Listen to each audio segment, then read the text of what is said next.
bonsoir selon l'heure à laquelle vous nous écoutez aujourd'hui.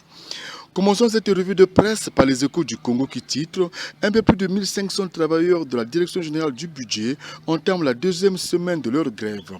Dans la manchette, on peut lire les travailleurs de la Direction générale du budget au ministère congolais des Finances n'entendent pas lever leur mouvement tant que les autorités n'accèdent pas à leur déloyance. Le journal ajoute que ces travailleurs réclament le paiement des arriérés de primes depuis 2017 et la cessation définitive d'activité pour ceux qui ont fait valoir leur droit à la retraite mais qui continuent toujours d'occuper les postes de responsabilité. Toujours en économie, le même journal, c'est-à-dire les Échos du Congo titre vers la rénovation du barrage hydroélectrique de l'USO et la construction de deux autres barrages à Morala et Nyonga.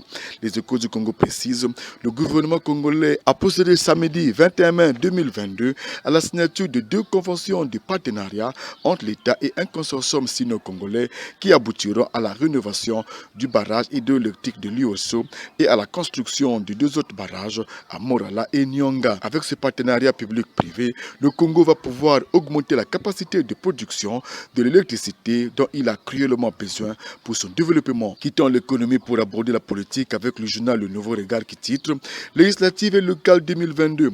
La Fédération de l'opposition congolaise se désiste.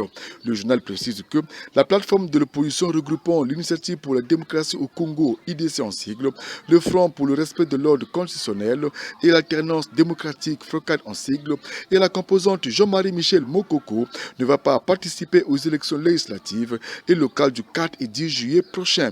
Le coordinateur de ce cartel, Clément Mirassa, l'a annoncé au cours d'une conférence de presse ce 4 juin dernier à Brazzaville. En société, les dépêches de Brazzaville titrent à la une plus de 130 000 candidats passent le CP. Le quotidien précise, après les épreuves orales qui ont eu lieu le 7 et 8 juin dernier, 135 186 candidats passent les épreuves écrites du certificat d'études primaires élémentaires CP en sigle le 9 juin sur toute l'étendue du territoire national.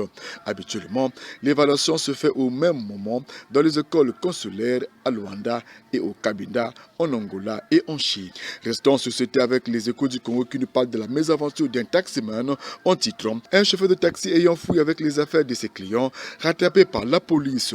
Le journal ajoute que après 2 semaines de cavale, le taximan au nom de Roli Babindamana, un Congolais de 35 ans, célibataire, père de 2 enfants et domicilié à Kingwari, a été rattrapé par la police. L'homme avait fouillé en portant avec lui 2 téléphones portables, un congélateur et de l'argent de ses clients dans la journée du 21 mai 2022. En effet, celui-ci avait été sollicité par ces 2 jeunes dames qui déménageaient pour le quartier La Base. Arrivé à la hauteur du rond-point GPC, le chauffeur donc Roli Babindamana a fait une panne, a demandé aux 2 dames de descendre, puis a démarré en trombe. En culture, les dépêches de Brazzaville titrent le festival de retour au Mbongi rend hommage à Victor Louya Mpene Malela, décédé à 75 ans en 2020, ce en présence de la famille, amis et connaissances du défunt. Enfin, terminons cette revue de presse, mesdames et messieurs, par le sport, avec le Nouveau Regard qui titre éliminatoire CAN 2023. Les Diables Rouges s'imposent face aux Scorpions de la Gambie par 1-0. Les Congolais, en effet, se sont imposés face aux Gambiens au stade du président Alphonse Massamba Deba sur le corps de 1-0. Cette victoire, par la plus petite des marques, relance les Diables Rouges après le faux pas à Bamako où ils ont été battus 4-0. Merci beaucoup pour votre attention. Fresnel Bongol Timba à Brazzaville pour la RCA.